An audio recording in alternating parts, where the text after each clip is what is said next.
కుంభరాశిలో పంచగ్రహ కూటమి వలన వృషభ రాశి వాళ్ళకి మంచి శుభయోగం కలుగుతుంది.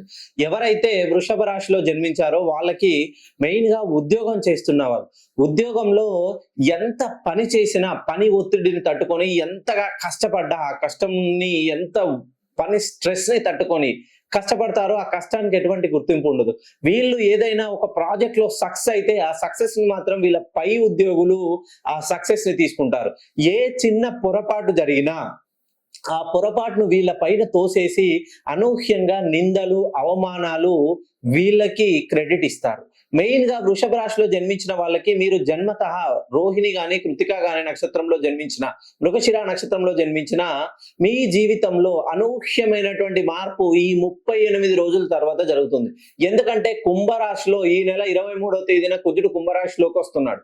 ఇలా రావడం వల్ల పంచగ్రహ కూటమి వలన లాభ వ్యయస్థానాల్లో మీకు అద్భుతంగా శుక్రుడు యోగిస్తున్నాడు. ఇలా యోగించడం వల్ల ఎవరైతే చిన్న చిన్న ఉద్యోగాలు చేస్తున్నారో వాళ్ళకి డబ్బు ఎంత సంపాదించినా మిగులుబాటు అవ్వట్లేదు.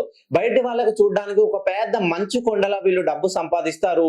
ఇంట్లో వాళ్ళకు చూస్తే అది కనీసం ఫ్యామిలీ సభ్యులకి దప్పిక తీర్చే దాహాన్ని తీర్చేంత కడివెడు గ్లాస్ నీళ్లు కూడా ఇవ్వలేని స్టేజ్ లో ఉంటుంది. అయితే ఒక్కసారి మీరు వృషభ రాశిలో జన్మించి మీ పేరుని సుమారుగా 270 డిగ్రీలకి కరెక్షన్ చేసుకొని చూసినట్లయితే మీ జీవితంలో మీరు సంపాదించిన సంపాదన ఇప్పటి వరకు మీ జీవితంలో ఎన్ని డబ్బులు అయితే సంపాదించారో అందకు 100 రెట్ల డబ్బు మీరు జీవితంలో ఈ ఉగాది తర్వాత ఈ పంచగ్రహ కూటమి తర్వాత మీ జీవితంలో చూడబోతున్నారు.